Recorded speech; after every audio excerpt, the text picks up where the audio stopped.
clairvoyance of being press is limited, and so we rely on press releases. And now is the time for us to try and get through as many as possible. And as it is the beginning of the week, we're also going to go through the current UK charts as the week begins, and the games that are going to be released through this week. There's only one email that is really much of a catch-up, and that is the ESL 1 2017 season has begun with a tournament in Malaysia for a prize pool of $125,000. Tournament days itself was January 6th to January 8th, so that's already gone.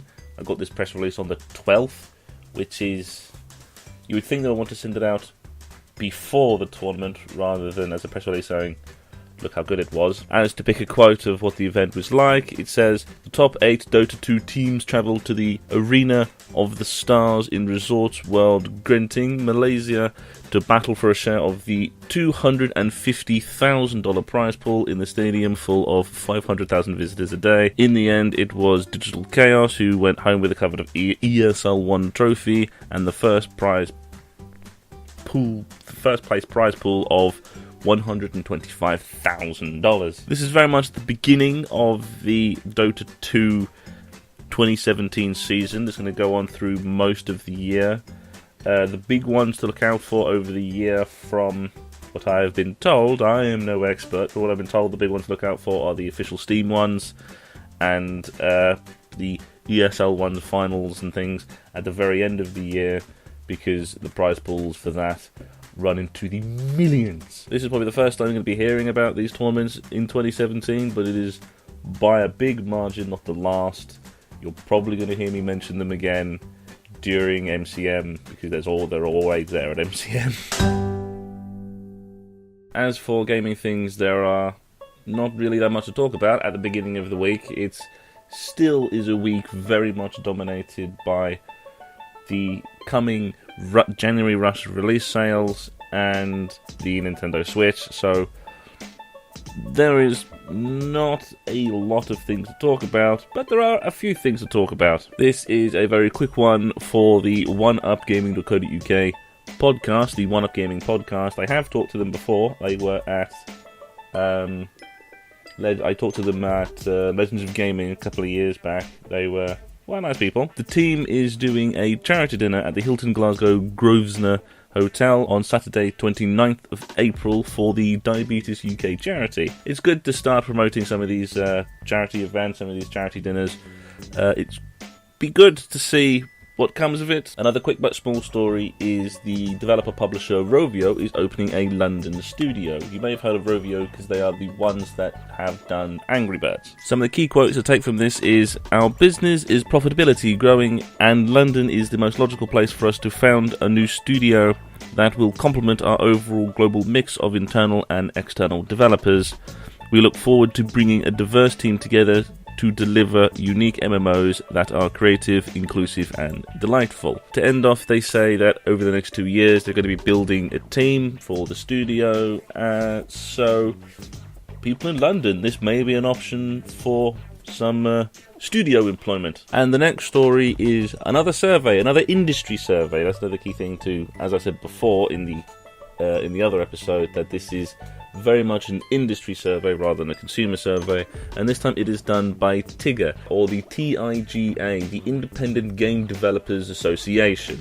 It is a trade association. It's pretty much a union in the UK that represents game programmers and developers within the UK and within some sections of Europe. For this survey, it was the Institutional Equity Finance. It's basically a survey that looks at industry finance. Equity finance is essentially the ability to raise capital for investment. So in this case, it would be the ability to raise capital and finances to fund the creation of a game. As for the range that the survey is filled by, it says as a quote, 52 UK game development companies in 2016. The respondents represent a wide selection of different company types, size, ages and market and platform focuses, roughly proportionate to the overall UK industry. There's quite a lot of factoids that came out from the survey as results, and here are the ones that they have picked out for this release. 73% of UK game developers made at least some use of third-party finance sources in the last 12 months to cover costs. Work for hire from publishers or clients was used by 56% of developers in the last year and remains very common within the industry. 31% of respondents had access to grant funding, that being a more nationalised grant system, like even as it has here, Creative England, Innovate UK. 21% raised debt from a financial institution. 19% raised equity investment from individual investors, that being friends, family, and people close to the business. 10% made use of project finance. 10% raised finance via crowdfunding, 8% raised capital from investment funds, 2% generated finance from corporate and venture capital funds, and 2% received money from a business accelerator. That's quite a lot to take in, and as I'm not that much of an accountant, so there are probably better people who are more qualified to go through these specific numbers in much more depth. The release itself ends with a couple of words from the TIGA CEO, Dr. Richard Wilson, that tries to underline some of the issues that the research has found, but also a couple of suggestions that can be done to help alleviate the financing problems. He starts off by saying that the research demonstrates that UK developers experience low success rates in accessing more substantial funding compared to the US or other high-growth British technology sectors. As for suggestions on how to alleviate the finance problem, he comes up with 3 points. The first being that the government should retain and potentially enhance the research and development tax relief and the games tax relief systems. His second point is saying that the government should maintain and improve in investment incentive schemes such as the Enterprise Investment Scheme and the Startup Orientated Seed Enterprise Scheme. His third point is the government should consider introducing a games investment fund.